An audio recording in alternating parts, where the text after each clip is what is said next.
चलिए देखते हैं जियोग्राफी के एनसीईआरटी क्लास 12 के दूसरा चैप्टर है। चैप्टर के नाम है मानव बस्तियाँ। इस पुस्तक के नाम है भारत, लोग और अर्थव्यवस्था। देखते हैं मानव बस्तियों में, तो मानव बस्तियों का अर्थ है किसी भी प्रकार और आकार के घरों का संकुलन जिसमें मनुष्य रहते हैं, और इस उद्देश्य के लिए लोग मकानों और अन्य इमारतों का निर्माण करते हैं और अपने आर्थिक पोषण आहार के लिए कुछ क्षेत्र पर स्वामित्व रखते हैं तथा बस्तियों की प्रक्रिया में मूल रूप से लोगों के समूहन और उनके संसाधन आधार के रूप में क्षेत्र का आवंटन सम्मिलित होते हैं। बस्तियां आकार और प्रकार में भिन्न होती है। उनका परिसर एक पल्ली से लेकर महानगर तक होता है। आकार के साथ बस्तियों के आर्थिक अभिलक्षण और सामाजिक संरचना बदल जाती है और साथ ही बदल जाते हैं पारिस्थितिकी और प्रौद्योगिकी। बस्तियां छोटी और विरल रूप में लेकर बड़ी और संकुलित अवस्थित होती है और विरल रूप में अवस्थित छोटी बस्तियां जो कृषि अथवा अन्य प्राथमिक क्रियाकलापों में विशिष्टता प्राप्त कर लेती है और गांव कहलाती है। और दूसरी ओर कम किंतु बड़े अधिवास द्वितीय और तृतीय क्रियाकलापों में विशेषीकृत होते हैं जो उन्हें नगरीय बस्तियां कहा जाता है। ग्रामीण और नगरीय बस्तियों में आधारभूत अंतर निम्नलिखित है। जैसे पहला अंतर है, ग्रामीण बस्ती अपने जीवन का पोषण अथवा आधारभूत आर्थिक आवश्यकताओं की पूर्ति हेतु भूमि आधारित प्राथमिक आर्थिक क्रियाओं से करती है, जबकि नगरीय बस्तियां एक ओर कच्चे माल के प्रक्रम और तैयार माल के निर्माण तथा दूसरी ओर विभिन्न प्रकार की सेवाओं पर निर्भर करती है। और दूसरा अंतर है कि नगर आर्थिक वृद्धि के नोड के रूप में कार्य करते हैं और न केवल नगर निवासियों को बल्कि अपने पृष्ठभूमि की ग्रामीण बस्तियों को भी भोजन और कच्चे माल के बदले वस्तु और सेवाएं उपलब्ध कराते हैं। नगरीय और ग्रामीण बस्तियों के बीच प्रक्रियात्मक संबंध परिवहन और संचार परिपथ के माध्यम से स्थापित करती है। तीसरा अंतर है कि ग्रामीण और नगरीय बस्तियां सामाजिक संबंधों अभिवृद्धि और दृष्टिकोण की दृष्टि से भी भिन्न होती है। ग्रामीण लोग कम गतिशील होते हैं और इसलिए उनमें सामाजिक संबंध घनिष्ठ होता है। और दूसरी ओर नगरीय क्षेत्र में जीवन का ढंग जटिल और तीव्र होता है और सामाजिक संबंध औपचारिक होते हैं। और ग्रामीण बस्तियों के प्रकार कौन कौन से हैं? तो बस्तियों के प्रकार निर्मित क्षेत्र के विस्तार और अंतर्वास दूरी द्वारा निर्धारित होती है। भारत में कुछ 100 घरों से युक्त सनहन अथवा गुच्छित गांव विशेष रूप से उत्तरी मैदान में एक सर्वत्र लक्षण है। फिर भी अनेक क्षेत्र ऐसे हैं जहां अन्य प्रकार की ग्रामीण बस्तियां पाई जाती है। ग्रामीण बस्तियों के विभिन्न प्रकारों के लिए अनेक कारक है और दशाएं उत्तरदायी हैं। उनके अंतर्गत है, पहला भौतिक लक्षण, भाग की प्राकृतिक ऊंचाई, जलवायु और जल की उपलब्धता। दूसरा है सांस्कृतिक और मानव जातीय कारक है, इसमें सामाजिक संरचना, जाति और धर्म है। तीसरा है सुरक्षा संबंधी कारक, इसमें चोरी और डकैतियों से सुरक्षा करते हुए। और बृहद तौर पर भारत की ग्रामीण बस्तियों को 4 प्रकारों में रखा जा सकता है, जैसे गुच्छित, संकुचित अथवा आकेंद्रित, दूसरा है अर्धगुच्छित अथवा विखंडित, तीसरा है पलीकृत और चौथा है परिलक्षित अथवा एकाकी है। तो देखते हैं गुच्छित बस्तियों में। गुच्छित ग्रामीण बस्तियां घरों का एक सनहन अथवा संकुचित रूप से निर्मित क्षेत्र होते हैं। इस प्रकार के गांव में रहन सहन का सामान्य तौर स्पष्ट और चारों ओर फैले खेते, खलियान और चरगाहों से पृथक होता है। संकुचित निर्माण क्षेत्र और इसकी मध्यवर्तीय गलियां कुछ जाने पहचाने प्रारूप अथवा ज्यामितीय आकृतियां प्रस्तुत करती है, जैसे कि आयताकार, अरिये, रेखीय इत्यादि।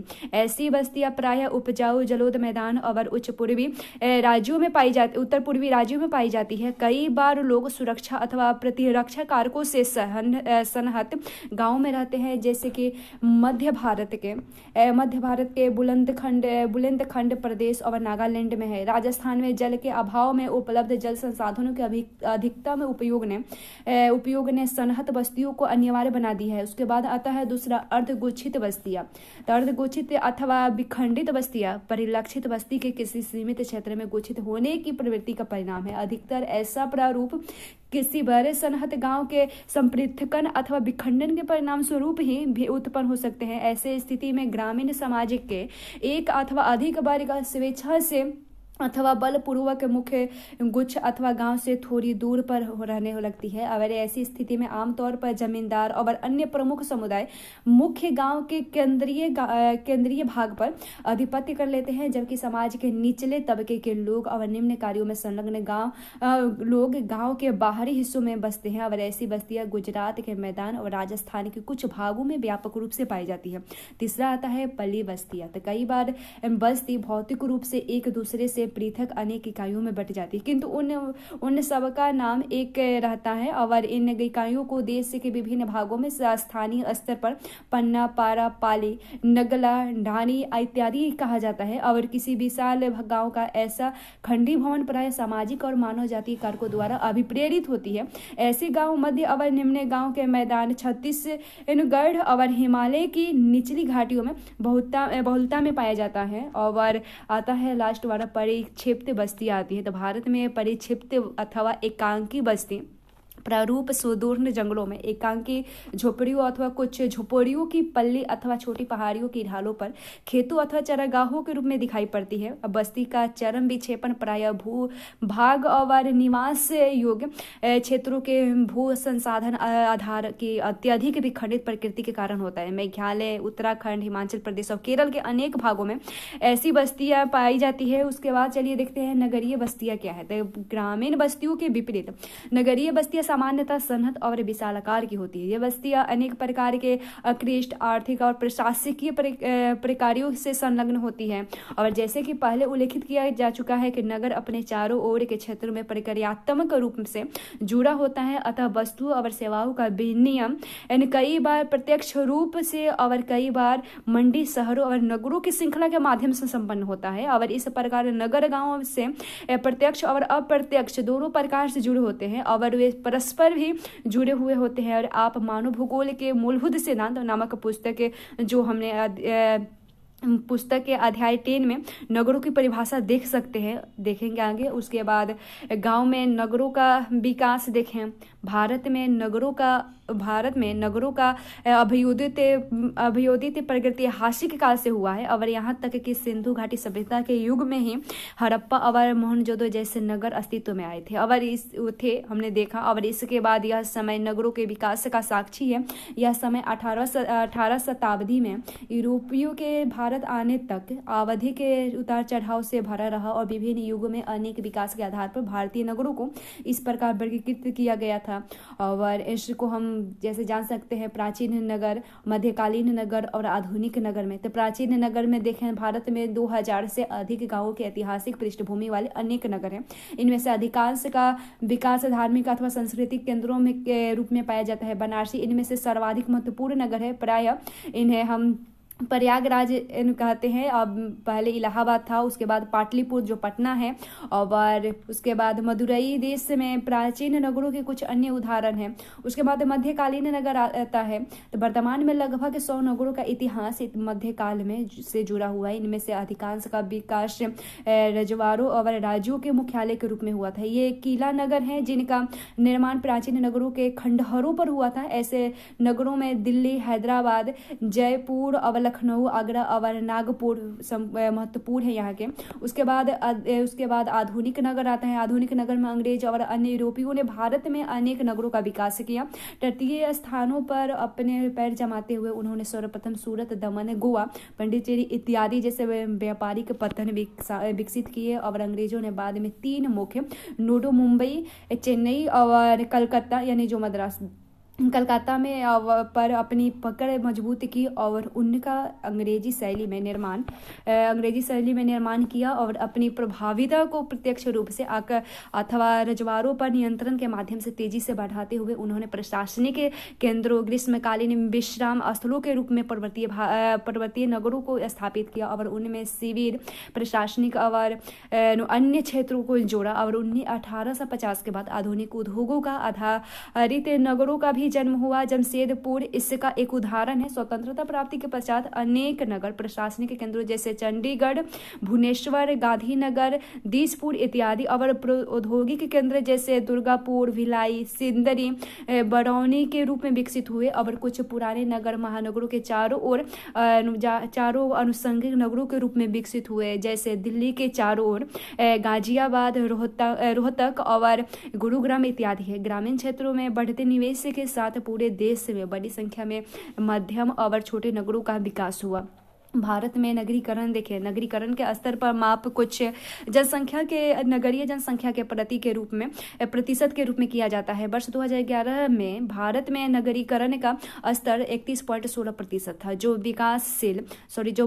विकसित देशों की तुलना में काफी कम है। और 20वीं शताब्दी के दौरान नगरीय जनसंख्या 11 गुना बढ़ी। नगरीय केंद्रों के विवर्धन और नए नगरों के आविर्भाव ने देश में नगरीय जनसंख्या की वृद्धि और नगरीकरण में सार्थक भूमिका निभाई, किंतु नगरीकरण की वृद्धि दर पिछले 2 दशकों में धीमी हुई है।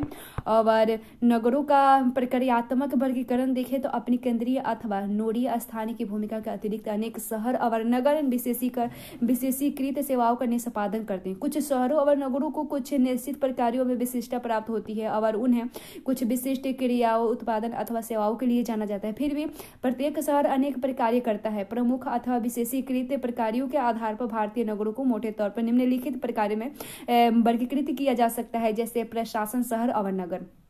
तो इसमें उच्चतर क्रम में के प्रशासनिक मुख्यालय वाले शहरों को प्रशासन नगर कहते हैं, जैसे कि चंडीगढ़, नई दिल्ली, भोपाल, शिलांग, गुवाहाटी और इम्फाल, श्रीनगर, गांधीनगर, जयपुर, चेन्नई इत्यादि आते हैं। उसके बाद औद्योगिक नगर में मुंबई, सेलम, कोयम्बटूर, मोदीनगर, जमशेदपुर, हुगली, भिलाई इत्यादि के विकास का प्रमुख अभिप्रेरक बल उद्योग का विकास रहा है। उसके बाद परिवहन नगर आता है। ये पतन नगर को मुख्यतः आयात और निर्यात कार्यों में संलग्न रहते हैं, जैसे कांडला है, कोचिंग है, कोझिकोड है, विशाखापट्टनम इत्यादि है। अथवा आंतरिक परिवहन की धुरियों जैसे धुलिया, उसके बाद मुगल सराय, उसके बाद आता है इटारसी और कटनी इत्यादि हो सकते हैं। ये है एक प्रश्न है कि नगरीय संकुलों या नगरों के राज्य अनुसार सूची बनाएं और नगरों के इस वर्ग के अंतर्गत राज्य अनुसार संख्या को भी देखें। स्मार्ट सिटी मिशन क्या है? तो स्मार्ट सिटी मिशन का उद्देश्य शहरों को बढ़ावा देना है, जो आधारभूत सुविधा, साफ तथा सतत पर्यावरण और अपने नागरिकों को बेहतर जीवन प्रदान करना है। और स्मार्ट शहर को एक विशेषता आधारभूत सुविधाओं और सेवाओं के लिए स्मार्ट समाधानों को लागू करना है, और जिससे क्षेत्रों को प्राकृतिक आपदाओं को कम जोखिम वाले क्षेत्रों के रूप में बनाया जा सके, और साथ ही साथ कम संसाधनों का उपयोग तथा सस्ती सुविधाएं उपलब्ध कराई जा सके। इस योजना में सतत तथा समग्र विकास पर ध्यान केंद्रित किया गया है। इस योजना का उद्देश्य एक ऐसे सघन क्षेत्र पर ध्यान केंद्रित करना है जो एक मॉडल के रूप में अन्य बढ़ते हुए शहरों के लिए लाइट हाउस का काम करे। उसके बाद वाणिज्य नगर आता है। व्यापार और वाणिज्य में विशिष्टता प्राप्त शहरों और नगरों को इस वर्ग में रखा जाता है। इसमें जैसे आते हैं क्षेत्र कोलकाता है, उसके बाद सहारनपुर है, सतना इत्यादि कुछ इसके उदाहरण है। उसके बाद खनन नगर आता है। तो ये नगर खनिज समृद्ध क्षेत्रों में विकसित हुए हैं, जैसे रानीगंज, झरिया, उसके बाद गिडबोई, अलंकेश्वर, उसके बाद आता है उसके बाद सिंगलौर इत्यादि आते हैं। उसके बाद आता है गेरिसन नगर यानी छावनी नगर। इन नगरों का उदय गैरिसन नगरों के रूप में हुआ, जैसे अंबाला, जलंधर, महू, बबीना, उधमपुर इत्यादि हैं इसके कुछ उदाहरण। उसके बाद धार्मिक और सांस्कृतिक नगर क्या है? तो बनारसी, मथुरा, अमृतसर, मदुरै और पुरी, अजमेर, पुष्कर, तिरुपति, कुरुक्षेत्र, हरिद्वार, उज्जैन अपने धार्मिक सांस्कृतिक महत्व के कारण ये प्रसिद्ध हैं। उसके बाद शैक्षणिक नगर आते हैं। तो मुख्य परिसर नगरों में से कुछ नगर शिक्षा केंद्रों के रूप में विकसित हुए हैं, जैसे हैं कि रुकरी, बनारसी, अलीगढ़, पिलानी, इलाहाबाद है। उसके बाद पर्यटन नगर कौन से हैं? नैनीताल, मसूरी, शिमला, उसके पंचमढ़ी, जोधपुर, जैसलमेर और उडमंडलम यानी उटू और उसके बाद माउंट आबू कुछ पर्यटन गंतव्य स्थान है। और नगर अपने प्रकारों के स्थिर नहीं है, उनको गतिशील स्वभाव के कारण प्रकारों में परिवर्तन हो सकते हैं। और विशेषीकृत नगर ही महानगर बनने पर बहुप्रक्रियात्मक बन जाते हैं, जिससे जैसे उद्योग, व्यवसाय, प्रशासन, परिवहन इत्यादि महत्वपूर्ण हो जाते हैं। और प्रकार्य इतने अंतर्ग्रंथित हो जाते हैं कि नगर को किसी विशेष प्रकार वर्ग में वर्गीकृत नहीं किया जा सकता।